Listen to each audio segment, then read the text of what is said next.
Covenant Union with Ray. I'm Ali. Yeah, this is a podcast about marriage, the roller coaster of parenting, and the joy of Christian living.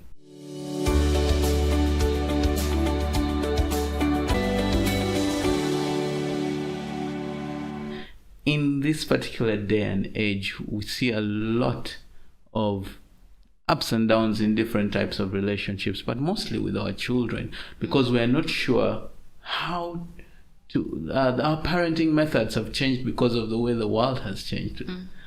And it comes with different things, soft and hard parenting. What actions are you doing for the parenting? And to maneuver these, there has to be some sort of plan to make sure that you're parenting your child in the way that your vision, you and your spouse have. So are there any actions that you intentionally do to make sure that your vision of your children comes to fruition? I'm even embarrassed to admit that I have none that I intentionally do, but I am aware of the ones that I do that have impacted them. I didn't go out and say, so I need to do this for them to see me do it. But I've come to realize that as I go about my life, there are things that I do that have rubbed off on them. It's that thing we always say in this household, monkey see, monkey do. No matter how many times you tell a child to do something, chances are, if you're not doing that thing, they'll rarely catch on doing it as well. Yet it's easier for them to actually do it when they see mommy and daddy also do that. You won't even have to say it much. So one of the things that I know that our children have become very comfortable with is prayer. Because we've really let them into our personal prayer moments. They know, first of all, to respect prayer time. They walk into the bedroom and I'm seated in that portion of our room that we've allocated to our personal prayer time. Will not bug you. At the very worst, our youngest will come and sit on my laps and she will not disturb. Is not the case with other times of the day. If I'm seated here watching TV, then she'll want to have a conversation, then she'll want to pull my hair, then yeah, it's time to play. But with prayer time, there's that respect. There's they actually know how to pray. Yeah. There are days you'll walk into our bedroom and you'll find Jethro kneeling in the prayer room, having his own little moments.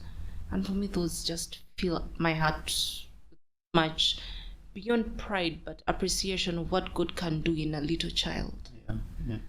The other thing that I think we've tried to model for them, not intentionally also, but I know that is rubbing off on them, is the way we treat each other.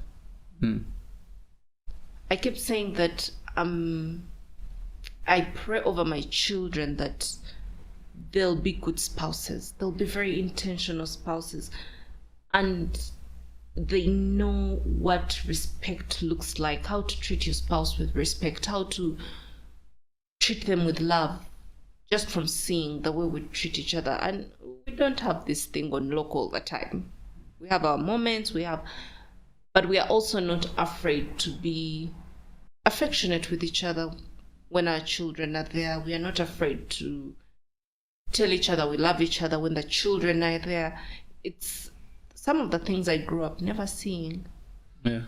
Like it was like taboo. I don't remember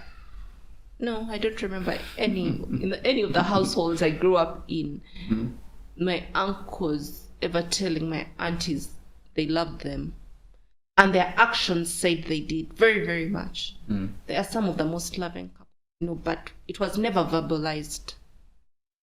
The other thing I think we've done that has rubbed off on our children is how we treat family.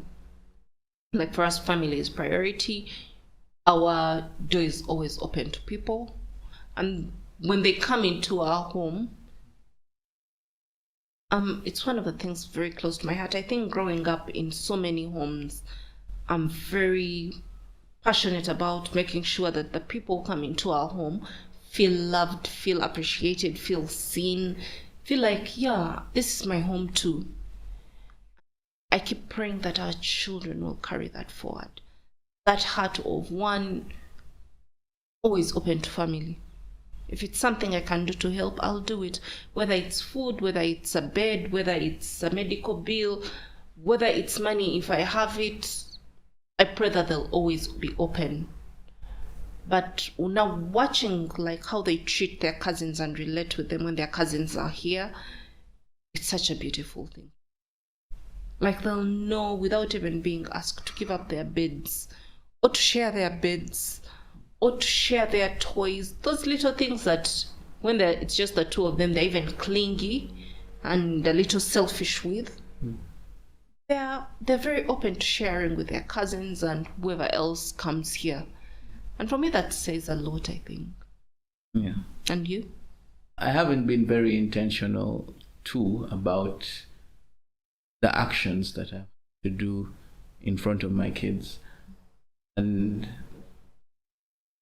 the one thing that is so true is the prayer. We don't stop. The affection, it's always there. And there's something else I actually am trying to teach, especially my boy, to be able to show his wife love in the future and to be able to respect her for who she is. And yes, I tell him how to treat girls, but I make sure he sees how I treat you. And it's more like I make sure he does the same things for his young sister. And when she's getting into the car, I'm telling him, how do you let her open the door? Those small things, but he forgets those. But when he sees me do them, I start noticing even without me being near him, I see him doing them from a distance. He's making sure she has a seat before he sits down. He's making sure of those little things that actually make a lot of difference in marriage. Yeah. And I'm praying that we're raising a boy who beats the norm, if you know what I mean. I think it's every parent's hope. Yeah. And dream that you're raising a child who goes against what society might deem acceptable or might deem it's the thing to do. But if it's not right, it's not right. So every parent I know deep down hopes that they are raising children who will stick to doing the right thing. Yeah. And for the girl, I treat her, know that she is loved, so that not anyone just can, no one is going to come and say I love you without the actions and not have it done. So yeah, it's a nice feeling to know that you can do something and they take it in, and then you see them doing it elsewhere. Yeah. Like, wow, so monkey see actually monkey do. And even with discipline, if you're telling them, don't throw your clothes on the floor, you're telling them, please arrange your room. When they find you arranging your room, when they find you doing something, it hits them. So, and they tend to copy. You see them copying to the point of sometimes you're looking like, this mini me is over mini me. Yeah, and it makes you intentionally watch your actions. It makes you intentionally keep your word, because as parents sometimes we like to tell them. There's this saying that we used to hear as kids: do as I say, not as I do. Don't smoke. But unfortunately, that's not how it works. It's not how it translates in their brains. Yeah. So I think it's also being intentional about making sure whatever you're saying, you can do. You can do it. And if you're trying to discipline them in one thing, like today, I was with my son Jethro and we're in the car, we're going to the clinic, and he was trying to talk to me, but I was in a turn and everything, and I felt, how you can get impatient, like you can get impatient and tell your son, wait, and those small things it makes them retreat. So then I noticed it and I held it. It's like, oh, I said sorry, I was in a turn and I was a bit confused, I was a bit absent-minded. What is it you wanted to say? And I started to think about the fact that sometimes we yell or we get angry at our kids, and sometimes it's actions. I mean, he comes in, mommy, and you turn like that. And that turning alone it startles him, and the conversation has gone. So it's the little actions that actually make a difference, that little daily actions. And for me, I just pray that one day I'll say, okay, I'll be like Paul, follow me as I follow Christ. So I want to tell my son, but I think that's what follow me as I follow Christ. The plan for a family is really. Yeah.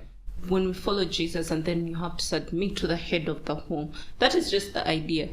Yeah. Follow you as you follow Christ. So where Christ leads you, that's why it's very important for you to stay in tune with the will of Christ, because then everyone that comes under you is already aligned to Christ. Yeah, that's true. Yeah. Something has come to me. And I think this one, I didn't even notice that I was very intentional about it. But the one thing I'm intentional about doing with our children is apologizing to them. Because it's, I'm not saying it was a bad thing, because I think we're also now trying to navigate the new world as it is. Our children are a little bit more sensitive than we were. Then we are more aware of mental health, and we are more aware that they also have their little feelings. We are not out here to hurt them. Yeah. And for me, there's no shame in apologizing to my child. Definitely. There's no shame, even when I've punished them, even when I'll come back later and say, look, Jethro, mommy is sorry for beating you, but you understand that, but there'll be an apology in there. I'm sorry that I hurt your feelings when I said this. I'm sorry that I promised you this and I've not delivered. I'm sorry that, for me, there's no shame in apologizing to my children. And I hope that that's something also they carry forward to their children. And to their relationships in general, because apologies are very rare in our culture. Yes. We think that by an apology is either I'm going to do something good that will sort of erase the thing that I've done. Yes. Or I hope you have processed your emotions, and then I come and pick up where we left off before the fight. And then there's this gap in between of frustration and resentment that's building up. Yeah, that's true. Yeah, we are in a generation where soft parenting has become friendship with a child. And sometimes that line between friends and parenting gets very blurred. And you have to remember you're a parent first. For me, that's my job first. Yes. That's what comes first. You're a parent first. I'm sorry that maybe sometimes I won't be my child's favorite person, and for me that's where the apology might come in later. But I'm going to do my job as a parent. I refuse to raise a mediocre human being. I refuse to raise a bad-mannered human being with no respect, with no kindness or empathy in them, simply because I'm trying to be their friend. That is not the mandate God gave me. Am I your friend? Absolutely. I would love to be your very best friend. It's one of the things I keep affirming to my children. I tell them, thank you for being my best friend. You know, mommy will always be your best friend. But again, I'm mommy first. I'm your mother first. And I will do my job as a mother without blinking, without thinking twice. The friendship, we can have a conversation about it. I can let it go for a few minutes if I must. Yeah, so for me, it's a no-brainer. In short, it's a no-brainer. Parent first, friend later. Yeah. And you know, as parents, it's very important to reflect on the things that we do, even when we're trying to be friends, even when we're trying to be parents, even when we're trying to, I don't know, like be mentors in any capacity you are to your child. And it is important to explain to your spouse where you want to go, because Imagine coming home to do an action that is erased by your spouse after you've done it. That just kills the whole motive. Yeah. Other thing that comes to mind right now is how crucial it is, one, to pray over the people that have direct access to our children, people that speak over them, people that they spend time with, their teachers, their friends, house helps, because the things they do, they spend so much time with these people that the things they do also start to rub off on our children. For example, I've seen our youngest pick up a habit I was not impressed with. I've seen her become suddenly moody, become, a certain way because she was spending so much time with someone else who had that character about them. Then it's now taking us quite a long time to undo because it becomes the norm. Yes. So be intentional about the prayers you also say over these people. That everything they speak over your children will be aligned to the will of God. That they'll teach them only that is will God. Cancel out anything else that they might be bringing into their little lives. Cover your children as much as you can. Yeah, that is very important. And as we head out, we just ask you to reflect on the things you want to see in your children. And if you want to see them in your children, the best thing to do is act them out. No matter how many times you speak, you're not doing. Yeah, it's not as strong. They say actions speak louder than words. Thank you so much for watching. This has been Covenant Union with Ray and Ali. Yeah, we'll be seeing you next week. Please don't forget to subscribe and share and like. Bye-bye. Bye.